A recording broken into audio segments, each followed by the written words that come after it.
Bismillahirrahmanirrahim. Assalamualaikum warahmatullahi wabarakatuh. Innal hamdalillah nahmaduhu wa nasta'inu wa nastaghfiruh wa na'udzu billahi min syururi anfusina wa min sayyiati a'malina may yahdihillahu fala mudhillalah wa man yudlil fala hadiyalah. Asyhadu an la ilaha illallah wahdahu la syarikalah wa asyhadu anna Muhammadan abduhu wa rasuluh, amma ba'du. Pertama-tama, marilah kita panjatkan puji syukur kehadirat Allah Subhanahu wa Ta'ala yang telah memberikan kita beribu-ribu nikmat, terutama nikmat iman dan Islam, serta nikmat kesehatan dan kesempatan, sehingga kita dapat berkumpul di tempat yang insya Allah dimuliakan oleh Allah Subhanahu wa Ta'ala. Salawat dan salam semoga tetap tercurah kepada junjungan Nabi besar kita Muhammad Sallallahu Alaihi Wasallam yang diutus oleh Allah Subhanahu wa Ta'ala ke muka bumi ini sebagai rahmatan lil alamin. Mudah-mudahan dengan seringnya kita bersalawat, kita akan mendapat syafaat beliau di hari kiamat nanti. Amin ya rabbal alamin. Hadirin yang dirahmati oleh Allah Subhanahu wa Ta'ala, pada kesempatan ini izinkan saya menyampaikan ceramah yang berjudul berbakti kepada kedua orang tua.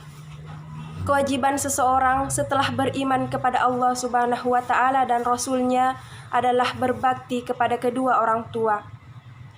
Berbakti kepada kedua orang tua itu wajib, fardu ain, karena orang tua yang melahirkan dan mengasuh kita dari kecil hingga dewasa.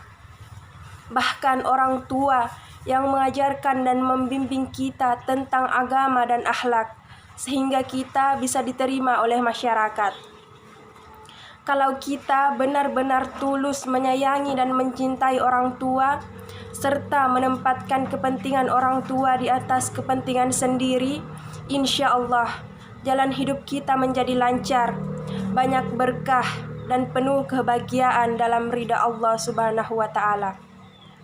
Sebaliknya, kalau kita biasa-biasa saja terhadap orang tua, tidak ada perhatian khusus terhadap kedua orang tua, maka jalan hidup kita pun biasa-biasa saja.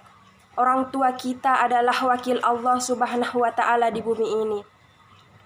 Kalau kita menyepelekan orang tua kita, maka Allah pun akan menyepelekan kita. Apalagi kita sampai berani menghina orang tua, menentang perintahnya, dan tidak menghargai orang tua, sudah pasti Allah pun akan murka kepada kita. Barang siapa yang berani menghina dan tidak memuliakan orang tua, maka kehidupan sehari-hari seseorang tersebut akan banyak mengalami kesulitan hidup, menderita lahir dan batin, serta selalu ditimpa permasalahan dalam banyak hal.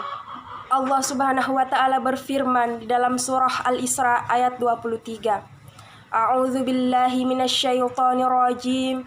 Bismillahirrahmanirrahim.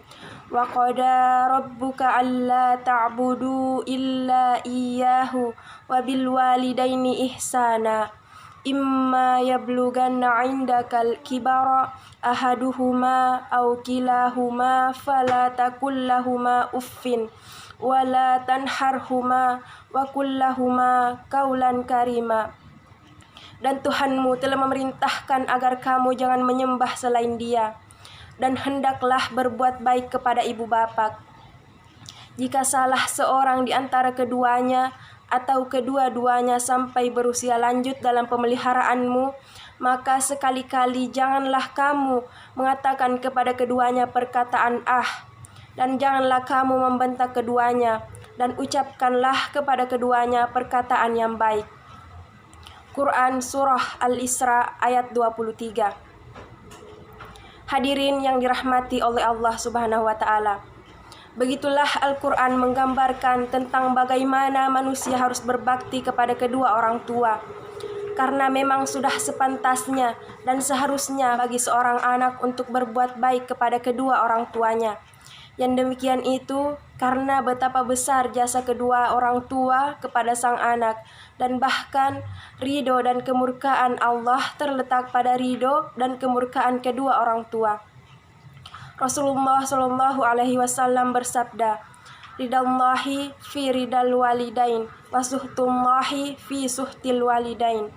Ridha Allah terletak pada ridho kedua orang tua, dan kemurkaan Allah terletak pada kemurkaan kedua orang tua.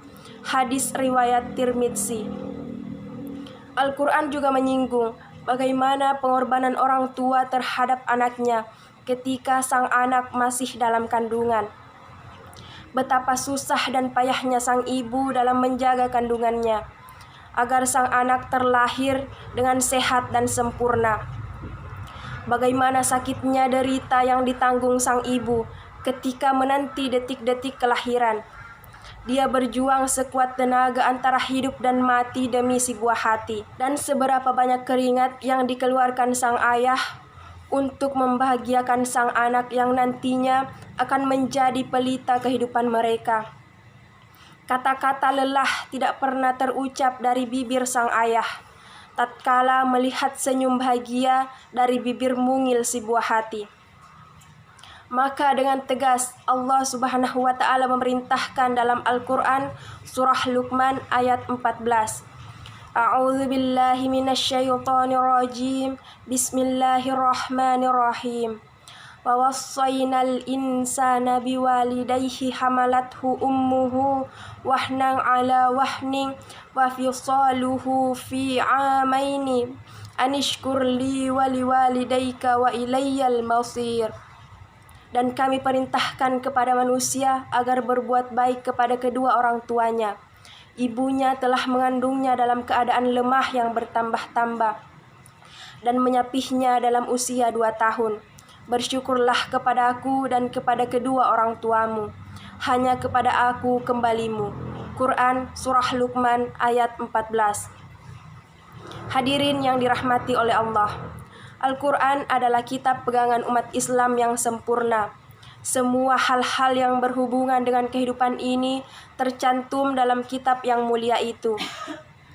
Dan tak terkecuali tentang hak anak terhadap orang tua dan hak orang tua terhadap anak.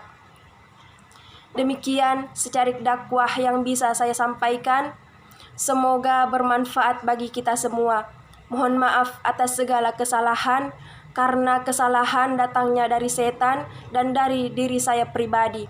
Dan semua kebenaran datangnya dari Allah Subhanahu wa Ta'ala. Subhanakallahumma wa bihamdik, asyhadu an la ilaha illa anta, astaghfiruka wa atubu ilaik.